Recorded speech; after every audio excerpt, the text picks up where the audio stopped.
جب انہوں نے پھر مجھے اپنے بازو کے حلقے میں لیا تو میں نے کوئی طرز نہ کیا۔ پھر کل شام والا طوفان آ گیا، ہم دونوں جذبات کے روح میں بہہ گئے۔ پھر میں رات ہونے تک شوکت کے فلیٹ میں ہی رہی۔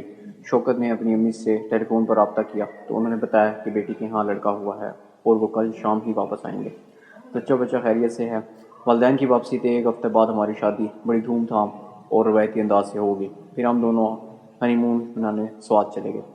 شادی کے 6-7 مہینے کے بعد میں امید سے نہیں ہوئی تو ایک دن شوکت نے کہا، تم نے اس طرح ٹیلی فون کر کے مجھے کس قدر ڈرا دیا۔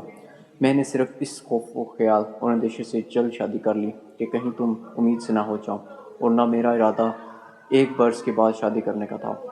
چلو کوئی بات نہیں، ایک حسین ساتھی تو مل گیا۔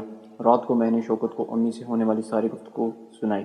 شوکت فوراً ہی تیار ہو گئے اور انہوں نے کہا کہ کل میرے دوست کی کلینک پر چلتے ہیں، وہاں ہم دونوں کا ٹیسٹ ہو جائے گا۔ شام کو تیار رہنا، میں دفتر سے واپسی پر تمہیں لے لوں گا۔ شام کے وقت ان کا دوست کی کلینک پر پہنچے۔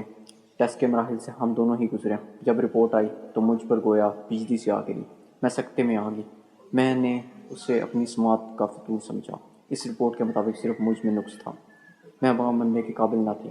کلینک سے گھر جاتے ہوئے سارے راستے میں پھوٹ پھوٹ کر روتی رہی۔ شوکت مجھے دلاسا دیتے رہے اور سمجھاتے رہے کہ غزالہ، تم اپنا دل خراب مت کرو، مجھے اس بات کا کوئی غم نہیں کہ میں باپ نہیں بن سکتا۔ دنیا میں ہم جیسے ہزاروں جوڑے ہیں جو خوشحال زندگی بسر کر رہے ہیں۔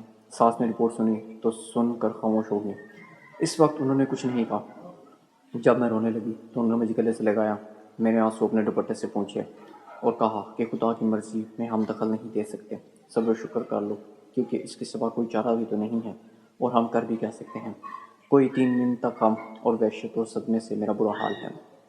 میرے سینے میں خلچ کا ایک ایسا خنجر پیوست ہو گیا تھا کہ مجھے دنیا اچھی نہیں لگ رہی تھی۔